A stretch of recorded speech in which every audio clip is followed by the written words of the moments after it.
I'm 17 years old, and Madison College is a great way for me to kickstart my career. I'm actually super excited that my classes are online. I really enjoy online learning. With the support you get from Madison College and your teachers, the teachers are still genuine. You still get their support through your emails. If you don't understand something, you just contact them, and they really help you out and support you.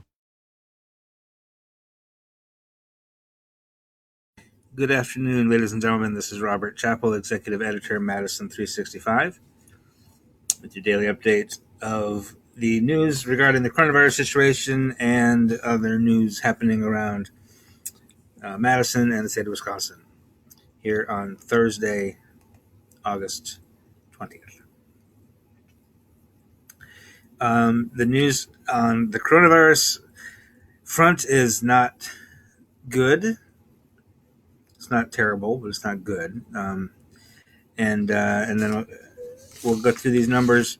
We'll take some questions, and then we'll talk a little bit about the new Madison Metropolitan School District Superintendent.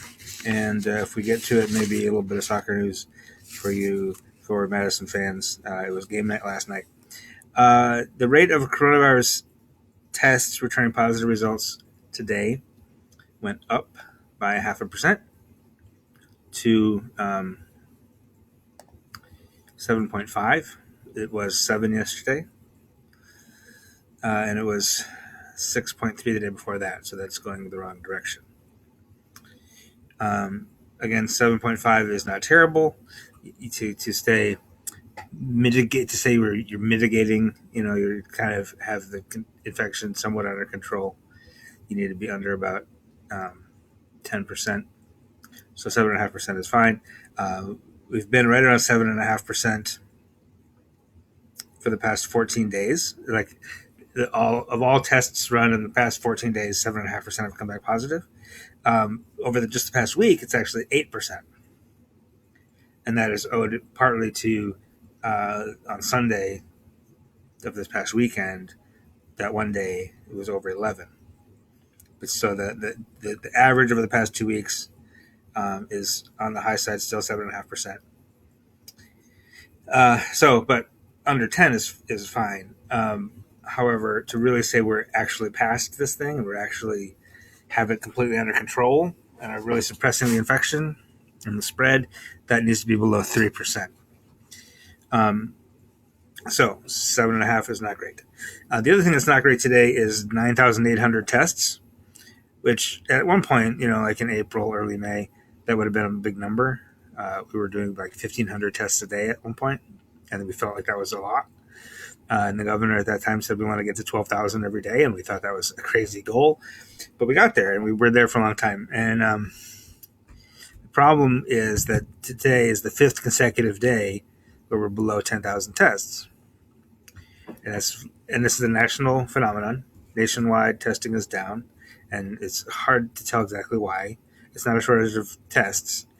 It is partly that funding is kind of running out for these community testing sites, and people are kind of moving on. Like, they got things to do, getting ready for school to start. We're getting, it's fall, things start to get busy, and if you're not actually sick, you might not want to go get tested. It requires the availability of testing, but it also requires people to actually go get a test or multiple tests. So I think it's on all of us to get that testing number back up. So please go get tested if you're able. The testing site here in Madison is open until August 31st. I will be surprised if they do not find a way to extend that. They also just announced that they're opening another testing site on Park Street. It'll be open 3 days a week, which is on the south side of Madison. So anyway, the reason that's a problem, a couple of reasons that's a problem. First of all, if you don't have enough tests, we say there's 740 new cases today, 7.5% positive test rate, but it doesn't feel complete. I don't feel like it tells us the entire picture of what's going on. That 7.5% might be slightly inflated by the fact that we have fewer tests. The second thing is that if we assume 7.5% is accurate, and that no matter how many tests we did today, 7.5% of them would come back positive. If we did 12,000 tests and 7.5% of them were positive, we'd have more like 900 positive results, which wouldn't be good. You don't want the more positives, but what that would also do for us is we'd have like another 200 people who are infected who we would know about, right? Because once you confirm a case, then you can isolate that person, you can contact trace that person, and you can actually stop the infection there. But with fewer tests, we're catching fewer positive cases. And we're still at a place where community spread is very high. Like, at least in Dane County, it's like 40% of people who test positive don't know where they could have gotten it, which means they were walking around for a long time while infected and contagious. So more tests equals more accurate data, and more tests equals more positive people being identified and no longer being allowed to walk around unaware that they're getting other people sick. Nobody's out there purposely spreading coronavirus, but there are a lot of people out there unintentionally spreading coronavirus because they're sick and they don't know it yet. And the best way to stop that is to test more people, and catch them before they get sick, and test them before they start to spread it too much. Okay, that's enough of my rant on testing. Our total case count now is 68,223. Still seems like a big number to me. The active cases are 8,100, which is lower. It was slightly more than 8,100 yesterday. It's slightly less than 8,100 today, so it's a little bit less than yesterday. That's good news. That number was 4,800 at one point. Again, though, that's 8,100 cases that are active that we know about. There are certainly several thousand more active cases that we don't know about. But of those that we have identified, of those 68,223 cases we have confirmed, 8,100 remain active. That number has ranged from, as I said, 4,800 was the lowest in mid-June. It was almost 10,000 earlier this month. So 8,100 is better, and the fact that it's going down is better. The other piece of bad news today, we have 7 more fatalities, which is right about the average number of daily fatalities that we've seen recently. Today, they were really spread out across the state. Usually, if you see more than 2 or 3 fatalities, there's multiples in Milwaukee County or Waukesha County or Racine County. Today, there was 1 fatality in 7 different counties: Brown County, Langlade County, Marathon County, Oconto, Racine, Washington, and Waukesha counties all had 1 fatality. Again, these aren't people who died today or yesterday. These are people whose deaths were reported to the State Department of Health Services today, which sometimes can take 3 to 5 days. So anyway, our total death toll now is 1,067. And that's for the state of Wisconsin. And there are still the number of people who have tested positive for coronavirus infection but died of other causes is still 18. We haven't seen any of those new cases like that in a couple of weeks now. So let's look at the averages. Several people have commented recently that this sort of day-to-day stuff can get a bit hairy and maybe isn't representative. So we have been actually starting to report these averages. 7-day average of new cases, 718. So today we're just slightly above average for today. 14-day average of new cases, 728. So not much bigger. As I mentioned, the percentage of positive tests over the past 7 days, 8.1%. And 7.5% over the past 14 days. Our 7-day average of deaths is 7. And our 14-day average of deaths is 6. Has 77 fatalities in the past 2 weeks. Strangely, again, today, Milwaukee County has 222 new cases, the same numbers they had yesterday. What are the chances? But 13.5% of their tests came back positive today, which is higher than yesterday. Remember Brown County had big numbers the last 2 days. And we were wondering what that was. And someone in the comments yesterday, I'm sorry, I don't remember who, mentioned that there was some talk that it had been related to the prison up there in Green Bay, or Brown County rather. And that was actually confirmed today. The Department of Corrections confirmed that there was an outbreak at that correctional facility. However, that was only 60 cases, 57 inmates out of the just over 1,000 people who live there, and 3 members of the staff. Yesterday, there were like over 150. I don't remember the exact number, but 150 something cases in Brown County yesterday, and 111 the day before that. So even if you take out those 60, that's still,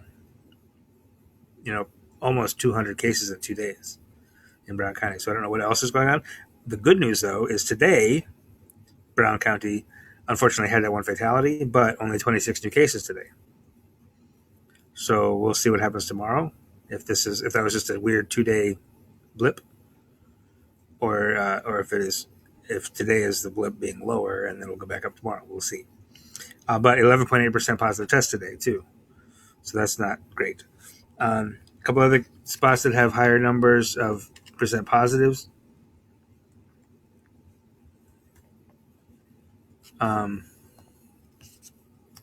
Dodge County has 15 new cases and 12.5% positives. Some of these are really high positive percent rate, and others, most of them are pretty good though.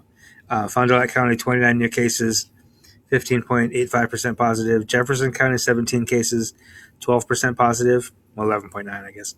Kenosha County, this is weird. I hope this is a data anomaly thing. 30 new cases in Kenosha County today, but 90.9% positive tests. Sheboygan County, 10 cases, 12% positives. Walworth County, 12 cases, also 12% positive. And then Winnebago County, 12 cases and 26.7% positive. As I mentioned, there's a whole bunch of counties where the case numbers are a little bit high, but the percentage is actually okay. Dane County, for example, 31 new cases, but only 2.5% positive tests. That's where you want to be. You want to be like 1.5%, 2.5%. Based on what I've spoken with epidemiologists, if you're in that sort of below 3 range for a long period of time, you can start talking about opening schools and stuff. But not enough places are like that, and certainly the whole state is not there yet. La Crosse County, 21 cases, 7.5% positive, basically the same as the state. Racine County, 17 cases, but 3.3% positive, not bad. Rock County, similar, 12 cases, 3.4% positive, well, 3.5, I guess. Sauk County, 10 cases, 5.9% positive, so not great, but better than the state average. Washington County, same thing, 37 cases, 7% positive tests. Waukesha County, 65 new cases, which is kind of a lot, but 6.4% positive tests. And finally, Wood County, 10 cases, 7.5% positive. Now, when I first wrote this up, we did not have hospitalization data yet, but I get the sense that they actually changed the timing of this, so it's actually coming out a little bit late in the afternoon. So let me just take a look and see if they've updated it. And in fact, they have. This is good news. 367 people currently hospitalized with COVID-19. That's 21 fewer than yesterday. It is 13 more than a week ago. But, so over the past week, the trend has gone up, but only slightly. Of those, 120 people are in intensive care units. So that's not bad in terms of hospitalization numbers.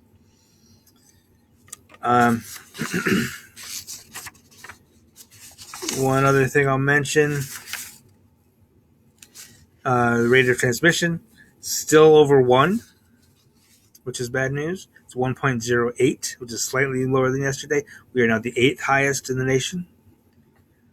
But what that 1.08 means is that for every 100 people who are currently infected, they probably have already passed the infection on to 108 other people, which equals 208 sick people, who will then pass it on to another 110 or something. I'm not. I was an English major. I don't do math on the fly. But as long as that is over 1, every round of infection will get larger. We'll have more people. So we have to hope that that gets back below 1. Again, that's not a predictive number. That's descriptive of what's happening on the ground in our communities over the past 5 days or so. So right now, the infection is spreading faster than it should be, and we wanted to get it back below 1 if we can. So let's see if there are listener questions, and then we'll talk about some other news.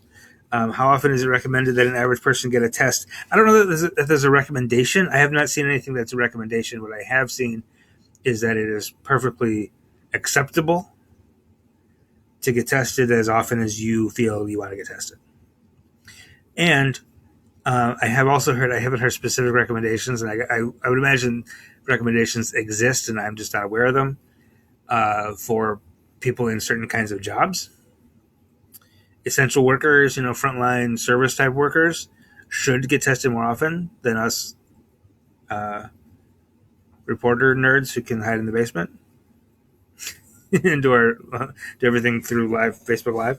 I remember when we were helping promote the Boys and Girls Club's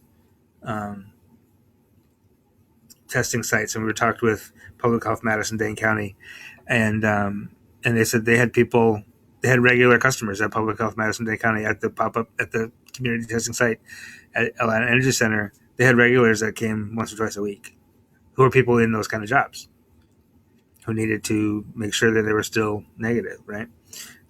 So again, I don't think there's a recommendation for the average person. You get tested as often as you want to get tested. If you're in a job that's higher risk, you should get tested more often. I think that's the best I could do there.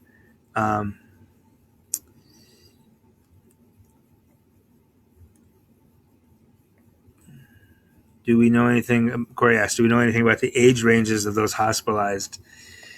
We don't know off the top of our head, but we do have access to that data. Let me see if it's easy to get. If it's not, I will put it in a comment later. I know it's here somewhere, and if Stephanie is watching, she might text it to me because she's on top of the data more than I am.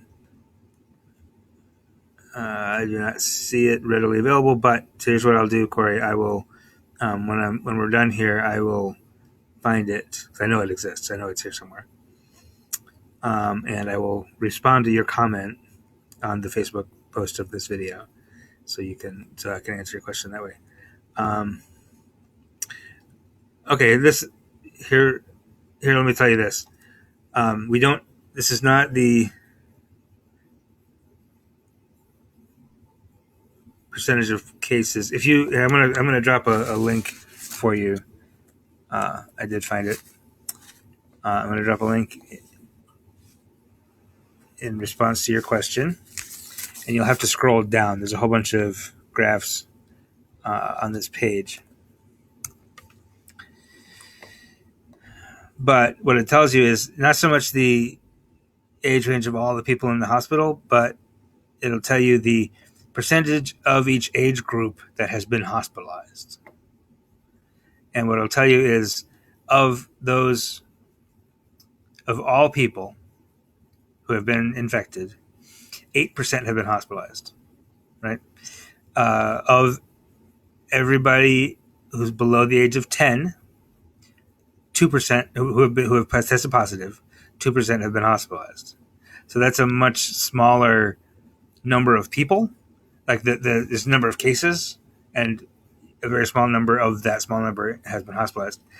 We know that people in their 20s have been kind of driving a lot of the spread recently. Like a lot of the new cases are in their 20s, but only 2% of those in their 20s have been hospitalized. By contrast, of those in their 50s, 9% are hospitalized. Of those in their 60s, 18% are hospitalized.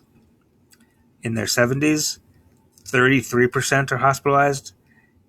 In their 80s, 41% are hospitalized, and in their 90s, 35% are hospitalized. So, and I'm not sure if I'm sure that's partly because the infection affects older bodies more severely, but also probably healthcare providers might err on the side of caution more in an older person and might be more willing and more quicker to hospitalize someone who's older than someone who's younger.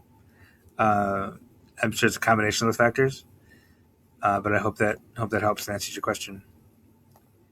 I gotta go back and see if there's any other questions for anybody. I don't see any other questions right now, so we're gonna move on and talk about the school district superintendent here in Madison, Dr. Carlton Jenkins. We announced his appointment about a month ago. He's sort of, in the depths, in the weeds right now, trying to get ready for school to start. And, amid a global pandemic and, starting school in a really weird way now, as every parent knows, every school teacher and staff person knows.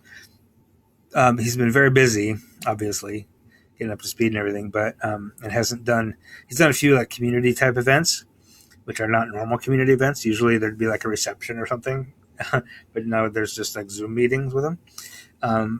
But he hasn't been able to do a lot of media, so we were very lucky to get him for about a half an hour to speak with our publisher, Henry Sanders, for our show, Real Talk with Henry Sanders.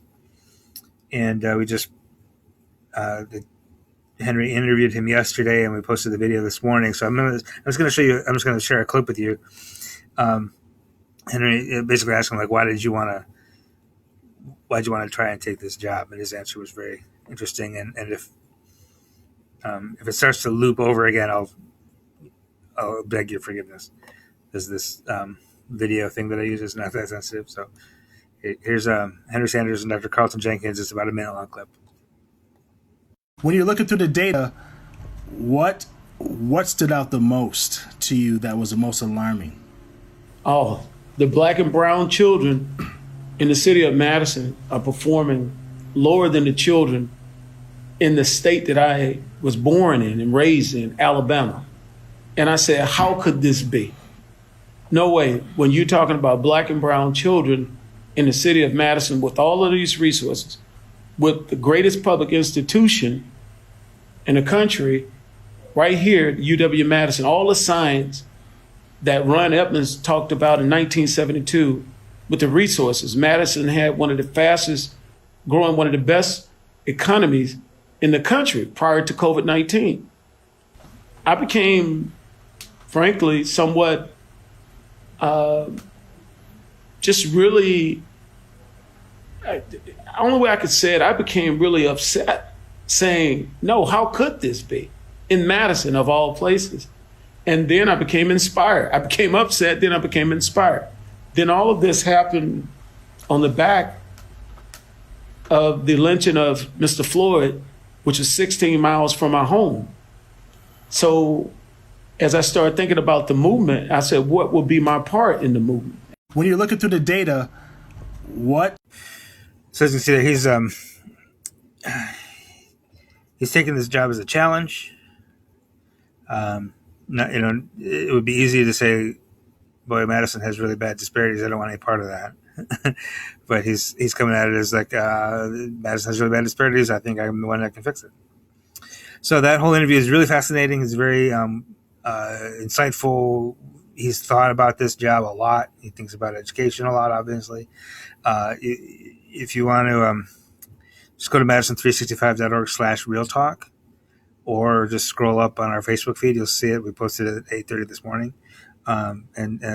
Or you can, if you just want the audio, you just want to listen to it while you're out for your evening walk or whatever, you can just go to wherever you get your podcasts and search for Real Talk with Henry Sanders and just get the audio. It's a really fascinating interview, and I would definitely recommend it.